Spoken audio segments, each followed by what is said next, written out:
So here we are doing Her Stories, 100 Women's Voices. And today we're joined by Dr. Marie Meyer, who is a high school teacher in Verona, New Jersey. And I'm really grateful that she would take the time to meet with us today, because I think we need the perspective of all women. I want to first give you an idea of why I made the decision to do this video series. And there are really two reasons. One is about 2 weeks ago now, in the Wall Street Journal, there was an op-ed from a professor emeritus talking about the future First Lady, Dr. Jill Biden, and how he felt that she should not use the title of doctor because, you know, how dare she use that title when she's not a medical doctor? And further, you know, she's going to become the First Lady, and really she should be proud of the fact that she's going to be the support for her husband, the good wife, and she should just use her title of Mrs. Jill Biden or Mrs. Joe Biden. And it really brought to my mind the idea that even though we are on the cusp of 2021, we still live in a very patriarchal society that often tries to relegate women to the margins of society by keeping us silent, by not giving us our place, our due and just place, and by negating our existence in ways like we saw in the Wall Street Journal. And the second reason that I made I made this decision to do this video series is because my mom has been gone almost 10 years now. And it's only now through therapy and just careful thought and speaking to my aunts that I'm actually beginning to know who my mother was. And I really wish I had had the wherewithal when she was alive to ask her what her thinking was when she was 20, when she was 30, when she was 40, when she was 50. What did she aspire to do? What setbacks did she have to confront and overcome? And I feel like that's the part that I missed, that I didn't ask. And I know that that ultimately helped to shape who she became as a woman, and ultimately then helped to shape who I became as a woman. And so in order to honor my mother, I made the decision to do this video series to interview 100 women so that I could hear in their voices, their stories about their lives. Our lives are often very ordinary, but we do very extraordinary things with our ordinary lives. We raise children, we're grandparents, we are a support system. We are often the village that raises other people's children, as you and I do, because we're both educators. And so we have not only the responsibility of our own kids, but then the responsibility of helping to raise other people's children when they come to us to learn. So let's get started. And again, Dr. Meyer, I really thank you so much for taking the time to be with me during this holiday break season. I know you could be sleeping right now, so I really do appreciate it. So tell me, where did you grow up and what was that like? Well, I grew up in Brooklyn. I was born in 1959. So I grew up in the 60s in Brooklyn in a neighborhood called Sunset Park, which was a working class neighborhood, still is a working class neighborhood.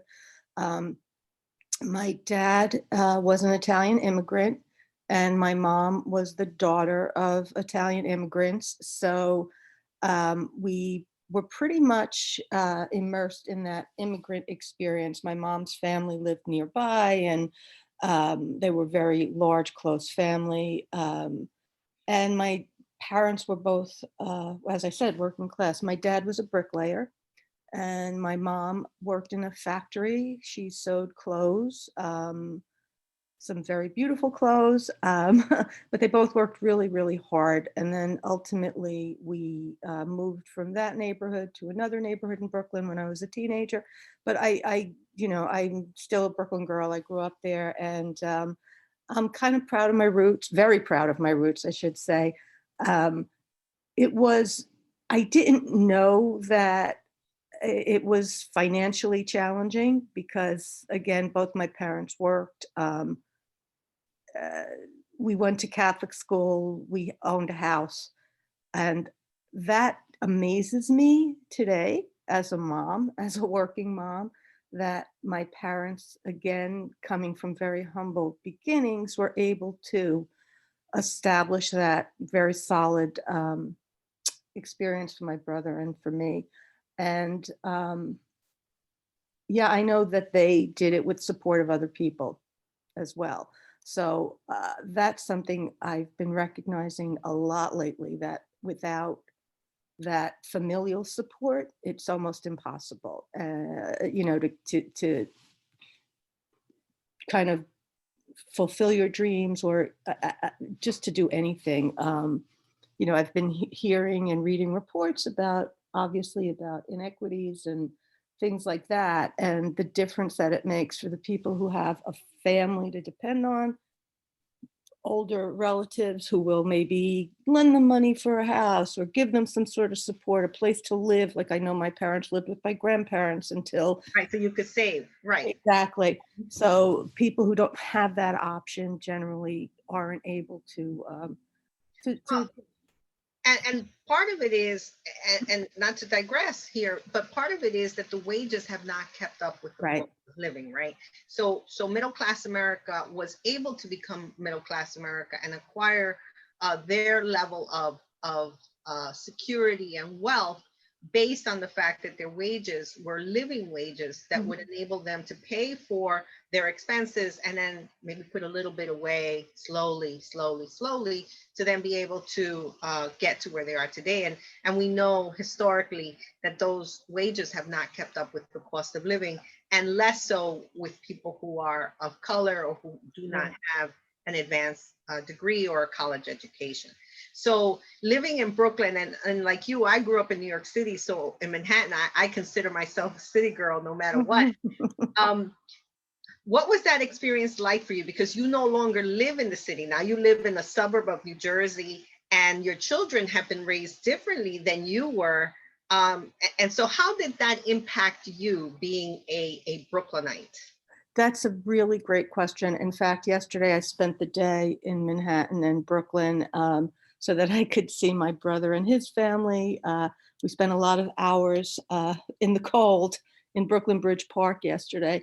But it's just something I was talking about with my sister-in-law, especially in this COVID era, where she was asking me about how teaching is going in Verona. And I said, I'm I've I've made choices for my kids. We live in Montclair, and I wouldn't change the choices I made for my kids, but this is really help. I shouldn't say helping me, and I'm 60 years old. I've seen this before, but I'm especially seeing now the privilege that I've given them. And again, I've worked really hard, and my husband and I have worked really hard to do that, but we've given them this privilege. And in a way, I feel a little guilty about that, if that makes any sense, that they're not recognizing, perhaps. I mean, they're hardworking kids, but they don't realize necessarily that this is a place of privilege. Yeah. And I still feel like I'm this gritty Brooklyn girl, even though I was never particularly gritty. But I still feel like we kind of had to struggle more. And I mean, they're aware of it to some degree, but it's just been opening my eyes recently. Well, it's interesting that you say that because, like you, in some ways, I do have a parallel there, right? I grew up in East Harlem, in Spanish Harlem. We were very poor. I am an immigrant, as are my parents. I wasn't born in this country. I came here when I was very young. And I thank God for bilingual education in New York City in the 1970s, because that's how I became fluent in both languages. And obviously, I benefited greatly from the education that I was provided freely.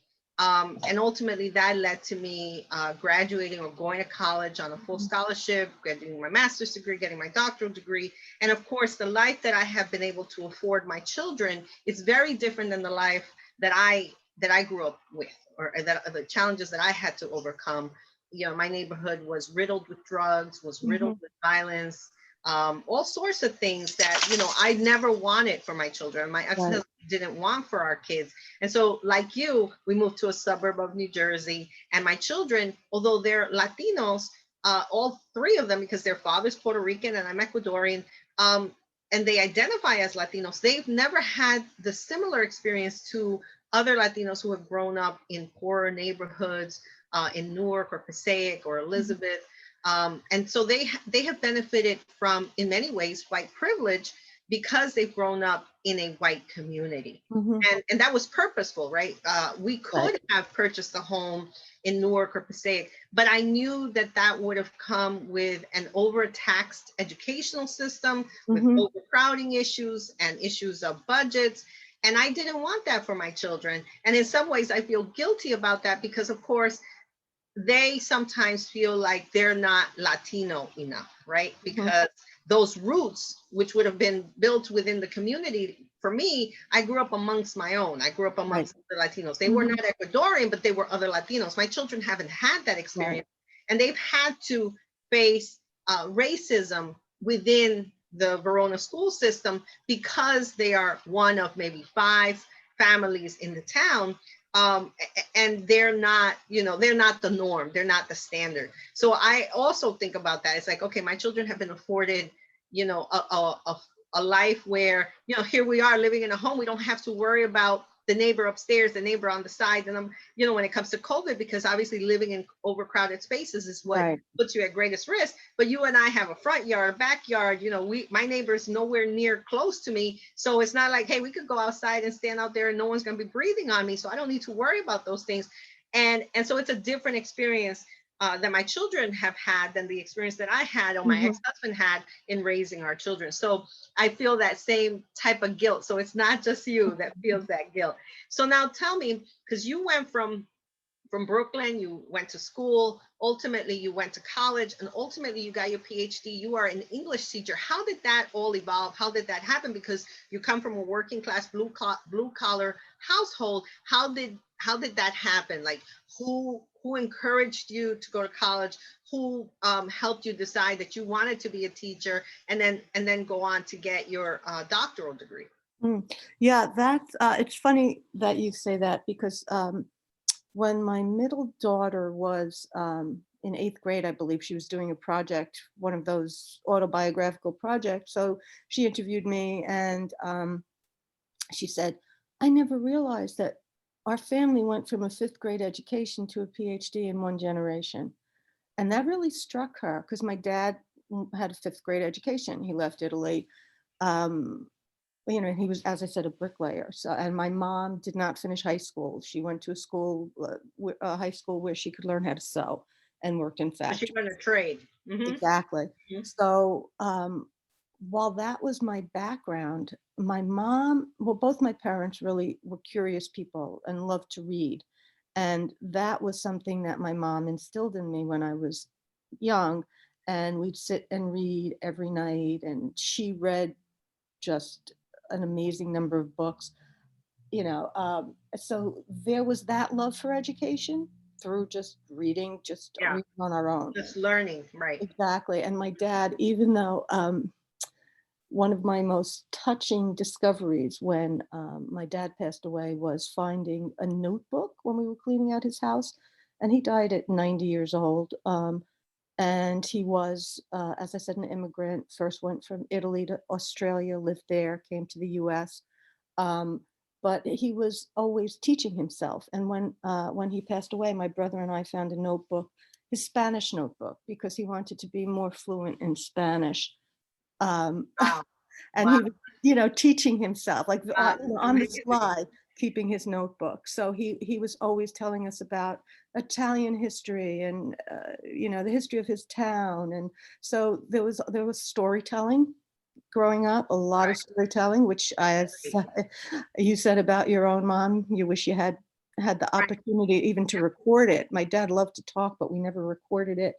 And my mom was very, very quiet, very reserved, but again, this love of reading and knowledge. And even watching old movies with her, she was fascinated. She never got to travel really, but she was fascinated with England, and she loved. So we'd watch old British movies and talk about those, and it was like this fantasy. So at any rate, that opened up a desire for knowledge in me, and I just always loved to read.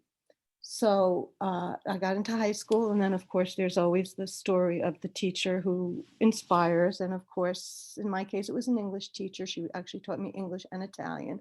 So uh, she also child of immigrants, so of course I connected with her, and she like opened up my eyes to this world of higher education. She was pursuing a PhD. I don't think she ever ultimately earned her degree because she was like I was when I did mine, teaching and teaching full time or what have you.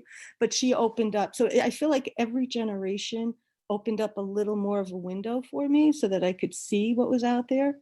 And I just love to learn. And as far as making decisions, I don't know. It is what it is. But I don't know that I ever actually made a decision. I love to read. I was lucky enough to go to NYU. Of course, NYU in 1977 is not NYU of 2020, but I was able to go to college, and it almost seemed like a snap decision. I went to a Catholic girls' high school. Mhm. Again, working class students. I can take shorthand. I learned how to type, like And I'm probably. sure for those who are listening, they're like, what the heck is shorthand? Yeah, Right? 'Cause they don't know. exactly.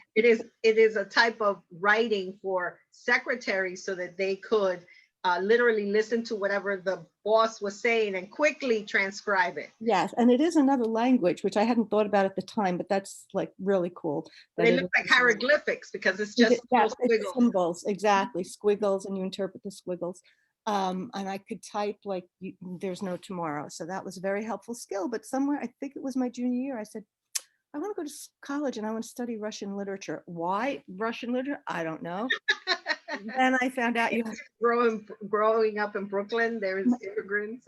I don't know, but Right. when I found out, you really should learn how to speak Russian to do that, I switched quickly to British and American Lit.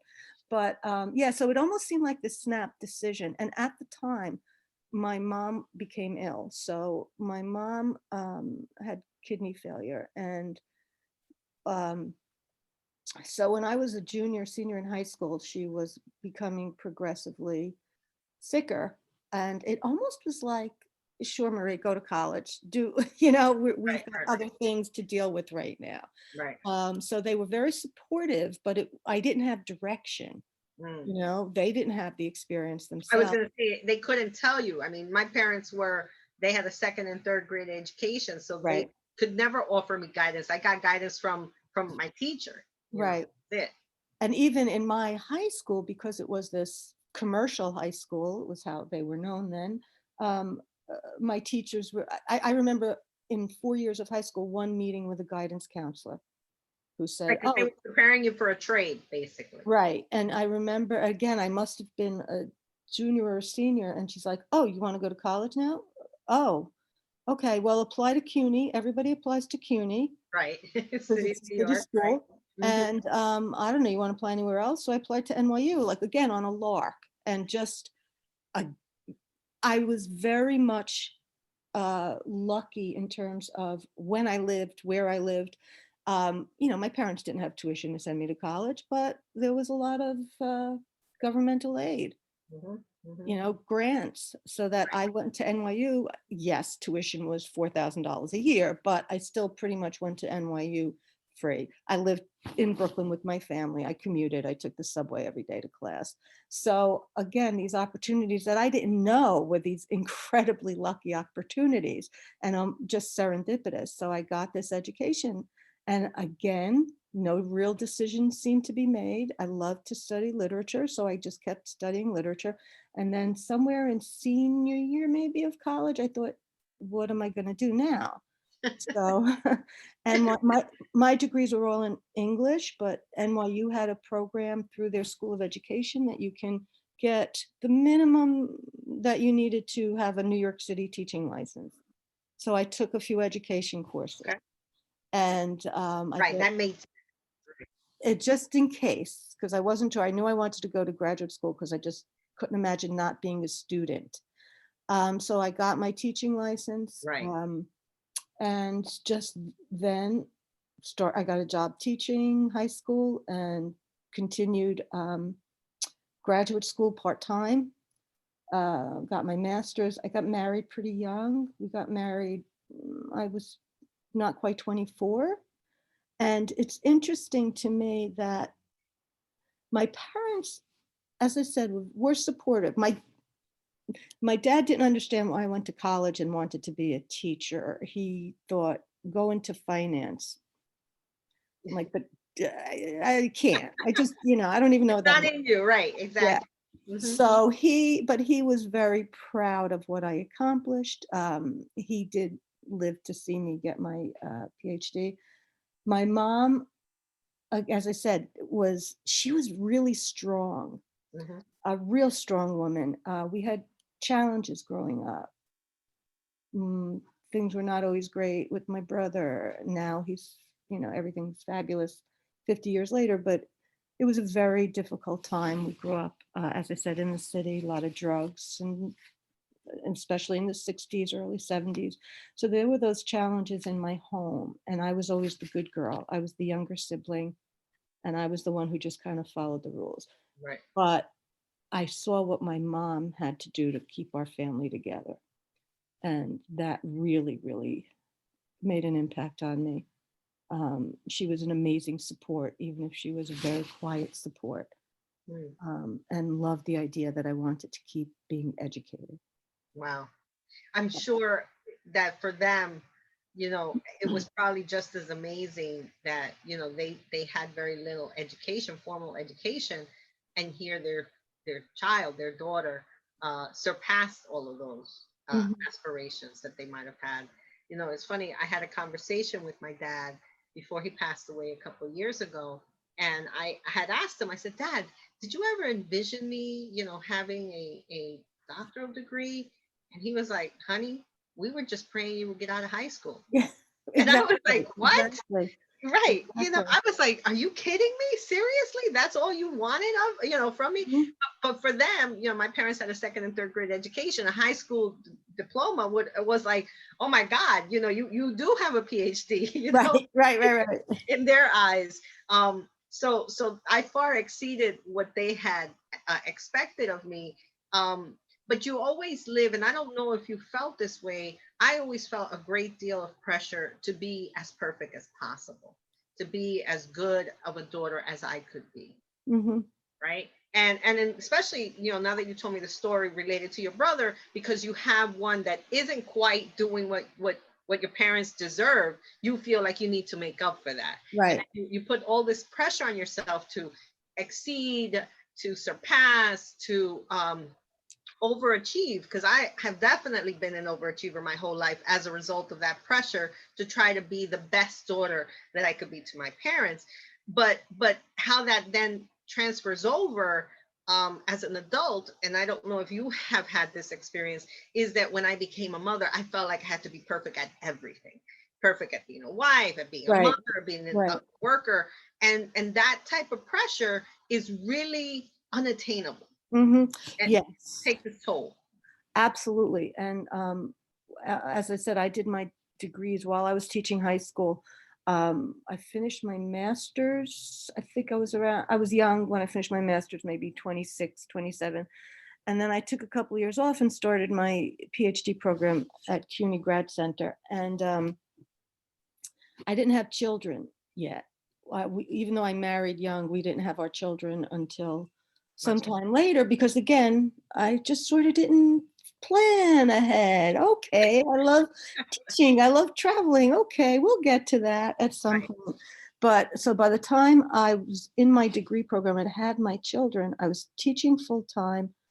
I had 3 daughters ultimately Wow. and was working on my PhD. Now, before my daughters came along, I had done my coursework, I had done my orals, my comps. But so I was at the stage where I was doing my dissertation proposal.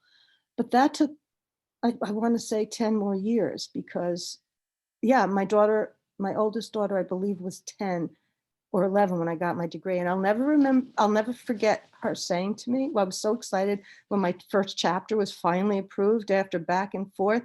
I said, honey, are you proud of mom? Chapter 1 was approved finally. And she's like, if chapter 1 took you this long, how long was the rest of it take?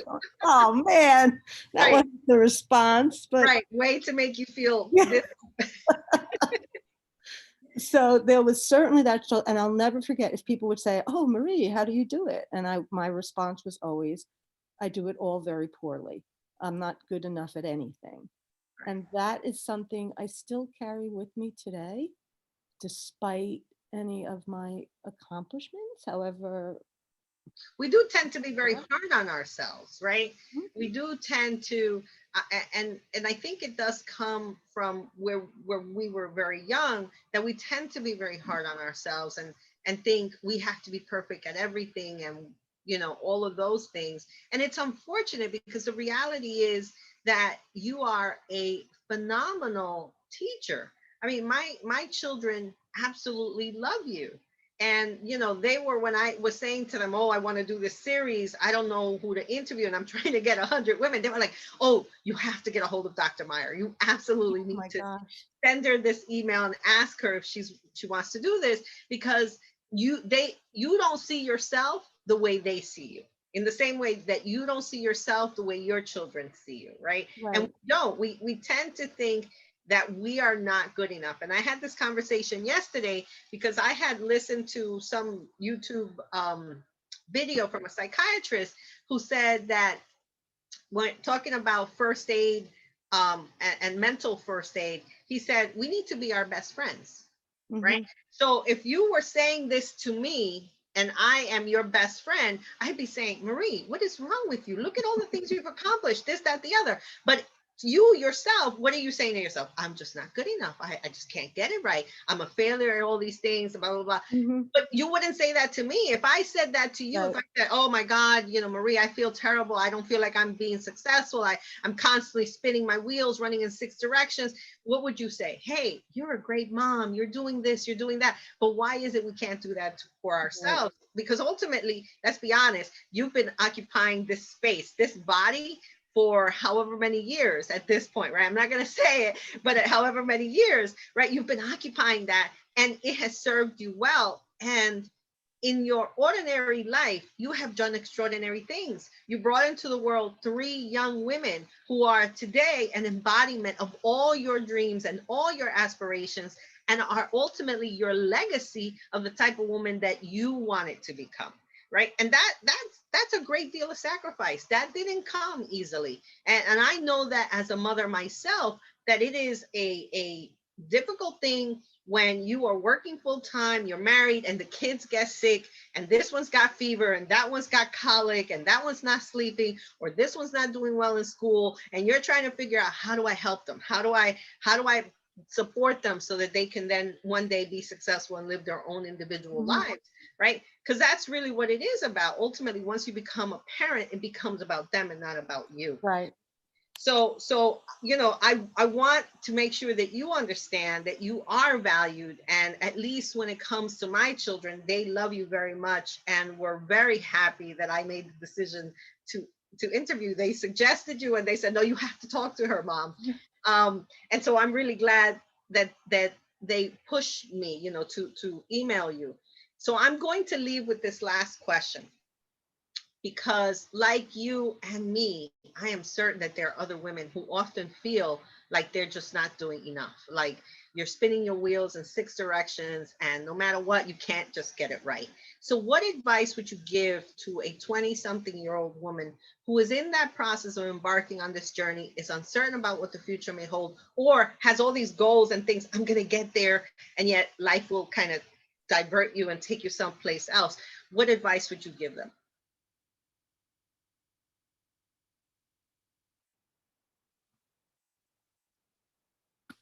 I don't know if you can hear me. Yes, now I can. Okay. Okay, great. Yeah. What advice?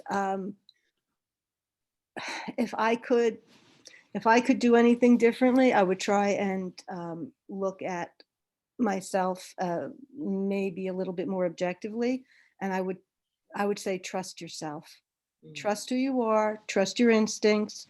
You know, when I was finishing my degree, I was about to give up because it was taking so many years. And my friend's mom was a professor, an English professor.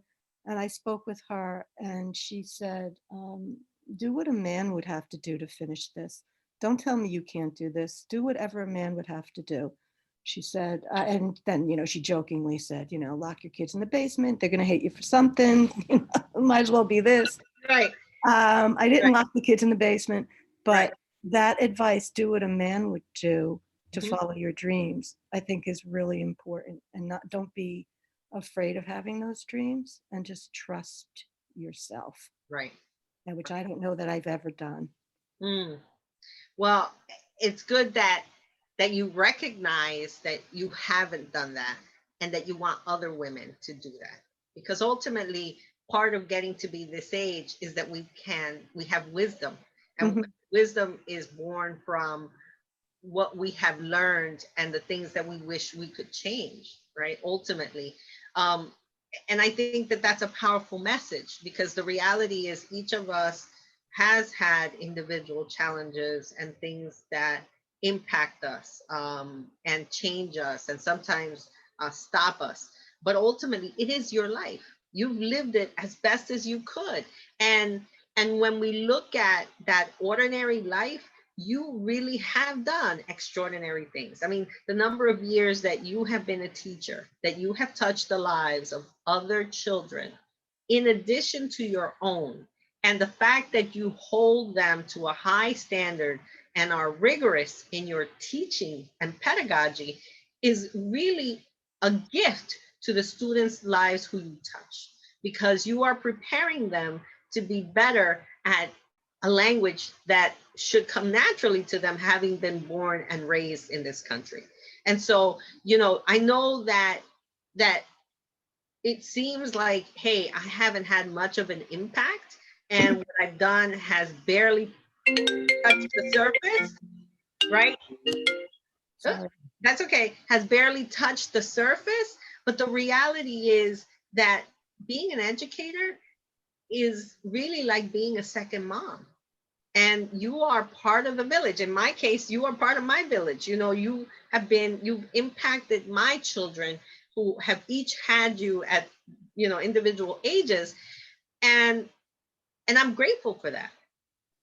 Well, before I end today, I do want to say what phenomenal children you have.